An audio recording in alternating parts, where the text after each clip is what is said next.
Assalamualaikum warahmatullahi wabarakatuh. Perkenalkan kami dari kelompok 8 kelas 2024A. Pada kesempatan kali ini, kami akan mempresentasikan proyek akhir mata kuliah pemrosesan teks dengan judul Klasifikasi Sentimen Ulasan Pengguna Terhadap Layanan e-wallet Dana di Google Play Store menggunakan pendekatan TF-IDF dan algoritma Naive Bayes serta SVM. Sebelumnya, perkenalkan saya Aulia Jia dengan NIM 102. Dan saya Ulfian Nurmaliza Ramadhani dengan NIM akhir 064. Dan saya Fauzia Rehana Wardah dengan NIM akhir 162. Nah, kami akan menjelaskan apa saja latar belakang dan bagaimana alur pengerjaan dari proyek ini yang akan dijelaskan oleh rekan saya, Wardah. Baik, terima kasih. Yang latar belakangi proyek kami ini karena di era digital saat ini penggunaan layanan dompet digital itu sudah semakin meluas di Indonesia sebagai alternatif pembayaran tunai. Dapat dilihat di sekitar kita di dunia kampus maupun saat melakukan pembayaran transaksi entah itu di food court ataupun di transaksi yang lain itu sudah menggunakan banyak sekali yang menggunakan pembayaran non tunai. Nah, salah satu contoh aplikasi dompet digital yang banyak digunakan itu Dana. Itu menjadi salah satu pelaku utama dalam ekosistem keuangan digital. Popularitasnya menghadapi tantangan serius berupa isu teknis dan keamanan yang memicu ulasan negatif dan mengancam daya saingnya di pasar e-wallet yang ketat. Karena belakangan ini itu Dana banyak sekali rumor-rumor yang buruk, entah itu saldonya tiba-tiba hilang, entah itu kayak nomornya tersebar, pinnya gimana gitu. Oleh karena itu, proyek ini untuk menganalisis dan mengklasifikasikan sentimen pengguna via NLP guna mendukung peningkatan kualitas dan stabilitas sistem Dana. Tujuan dan manfaat dari proyek kami ada 4 tujuan dan 4 manfaat. Tujuan yang pertama yakni menganalisis sentimen ulasan pengguna aplikasi Dana di Google Play Store. Yang kedua, mengklasifikasikan ulasan pengguna aplikasi Dana di Google Play Store itu menjadi sentimen positif, negatif, dan netral menggunakan metode TF-IDF, Naive Bayes, dan support vektor mesin atau SVM. Yang ketiga, mengidentifikasi aspek layanan yang sering mendapat tanggapan positif maupun negatif. Yang keempat, mengevaluasi performa metode terbaik dengan metrik akurasi, presisi, dan recall. Lalu manfaat dari proyek kami ini, yang pertama, memberikan pengalaman praktis dalam penerapan teknik pre-processing dan fitur engineering. Yang kedua, menyediakan data terstruktur untuk prioritas perbaikan fitur, meningkatkan keandalan sistem, dan menjaga kepercayaan pengguna. Yang ketiga, menjadi dasar pembelajaran dalam menggunakan metode TF-IDF, Naive Bayes, dan support vektor mesin pada pemrosesan teks. Yang keempat, mengetahui hasil akurasi yang lebih baik dari metode yang digunakan. Lalu, pada proyek ini, data yang kami gunakan itu berupa ulasan pengguna aplikasi Dana yang diambil dari Google Play Store. Data dikumpulkan melalui website ini untuk diambil datanya sebanyak 100 baris, itu berisi username, rating, ulasan, dan ada lagi. Kemudian data yang sudah dikumpulkan tersebut disimpan dalam bentuk XLSX. Data diambil dari platform resmi Google Play Store agar informasi yang didapatkan akurat dan bisa dinilai kecenderungan sentimen pengguna terhadap aplikasi Dana. Pada gambar yang ini sebelah ini merupakan salah satu ulasan yang kami ambil, salah satu contoh. Lalu selanjutnya akan dijelaskan oleh rekan saya.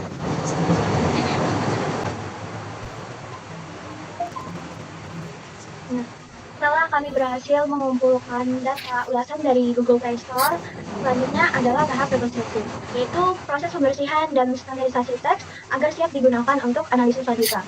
Langkah pertama yang kami lakukan adalah menyusun daftar stop word, di mana kami menggunakan daftar stop word code dari library Sastra Python, lalu menambahkan dengan daftar kata tambahan dari file PLC agar hasil pembersihan menjadi sesuai dengan konteks bahasa Indonesia di ulasan kita.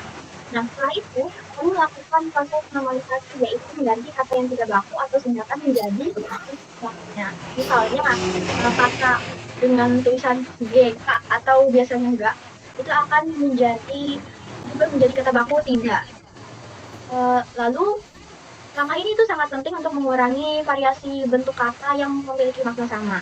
Nah, kami juga membuat fungsi khusus untuk menghapus emoji dan simbol-simbol non-alfabet yang sering muncul dalam ulasan, seperti emoticon atau karakter. Kemudian dilakukan case folding, yaitu mengubah semua huruf menjadi huruf kecil agar konsisten, serta pembersihan tanda baca, angka, dan tautan URL. Setelah teks bersih, kami menerapkan stemming menggunakan sastrawi streamer untuk mengubah kata berimbuhan menjadi bentuk dasarnya. misalnya berhasil menjadi hasil.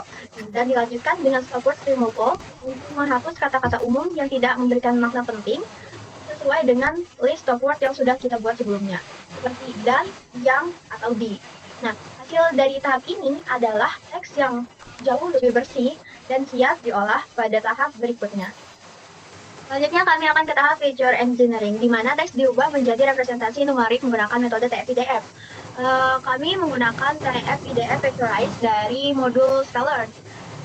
Selain itu, kami melakukan pelabelan otomatis, semi-otomatis berdasarkan daftar kata positif dan negatif yang telah kami buat. Proses ini menghasilkan 3 kategori sentimen, yaitu positif, negatif, dan netral. Nah, berdasarkan hasil exploratory data analisisnya, bagian besar nilai TF-IDF ini rendah, sedangkan banyak kata umum dalam model kami yang muncul berulang kali tanpa makna yang kuat. Namun, beberapa kata seperti tidak, dana, aplikasi, akun, dan transaksi memiliki bobot yang tinggi, menunjukkan fokus pengguna pada isu teknis terkait transaksi.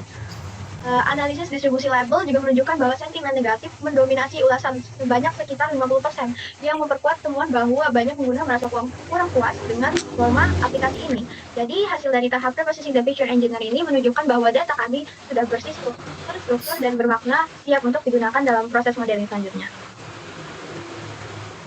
Selanjutnya, dalam proyek ini, kami memakai 2 algoritma, yaitu naive Bayes multinomial dan support vector machine atau SVM. Kedua algoritma tersebut dipilih karena memiliki tingkat akurasi tinggi dalam klasifikasi sentimen. Klasifikasi dilakukan terhadap data yang telah dilakukan pre-processing dan feature engineering dengan TF-IDF untuk mengubah teks ulasan menjadi representasi numerik. Setelah itu dilakukan naive Bayes multinomial untuk memperhitungkan frekuensi kata dan bisa menganalisis sentimen pada ulasan pengguna aplikasi Dana. Support vector machine atau SVM juga digunakan dalam proyek ini. Tujuannya untuk mengetahui sentimen ulasan pengguna aplikasi Dana dan sebagai pembanding naive Bayes untuk dinilai mana model yang performanya terbaik. Dalam proyek ini, SVM digunakan karena data yang kami pakai berukuran kecil dan fitur TF-IDF bersifat sparsity tinggi. Next. Analisis kesesuaian metode terhadap tujuan proyek. Kombinasi TF-IDF, naive Bayes, dan SVM dalam proyek ini sudah sesuai dengan tujuannya, yaitu digunakan untuk klasifikasi sentimen ulasan pengguna aplikasi Dana. TF-IDF sebagai penyeimbang bobot kata umum, sedangkan naive Bayes dan SVM digunakan untuk memberikan hasil klasifikasi yang efisien pada data teks yang berukuran kecil. Keduanya dapat menghasilkan sentimen yang dikategorikan ke positif, negatif, dan netral. Sehingga nanti di akhir dapat diambil kesimpulan kecenderungan pengguna aplikasi Dana. Perbandingan akurasi antara kedua algoritma ini menghasilkan kesimpulan yang kuat dan tepat untuk digunakan dalam klasifikasi sentimen ulasan.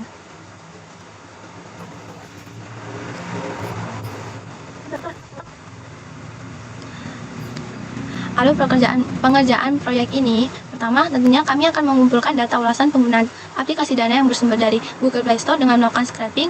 Lalu data yang sudah dikumpulkan akan disimpan dalam file Excel. Kemudian akan lanjut ke tahapan pre-processing, yaitu menghapus duplikasi spasi, tanda baca, angka, karakter alfabet, folding atau mengubah semua huruf menjadi huruf kecil, terus melakukan streaming dan menghapus stopword. Setelah data dipastikan bersih, kami akan memberikan label pada data, yaitu tadi yang akan dikategorikan ke positif, negatif, atau netral, dan mengubah teks numerik dengan menggunakan metode TF-IDF pada proses feature engineering. Output dalam proses ini adalah matriks dan kolom label sentimen yang digunakan dalam pemodelan. Selanjutnya, tahap pemodelan dilakukan menerapkan 2 algoritma klasifikasi, yaitu naive Bayes dan SVM. Keduanya dipilih karena setelah menilik penelitian dahulu, keduanya memiliki performa yang baik dalam klasifikasi. Model dilatih dengan data hasil feature engineering, lalu digunakan matriks akurasi, precision, dan recall untuk mendapatkan nilai keakuratan masing-masing algoritma pemodelan untuk menentukan mana model yang terbaik. Setelah semuanya selesai, tahap yang terakhir adalah visualisasi dan analisis hasil, di mana nanti hasil prediksi sentimen akan divisualisasikan bentuk grafik dan word cloud untuk memudahkan kita melihat gambaran persebaran sentimen pengguna terhadap aplikasi Dana. Demikianlah penjelasan mengenai proposal proyek yang kami ajukan. Kami berharap proposal ini dapat diterima dan memberikan kesempatan bagi kami untuk melanjutkan kepada tahapan modeling. Terima kasih atas perhatian dan waktunya. Wassalamualaikum warahmatullahi wabarakatuh.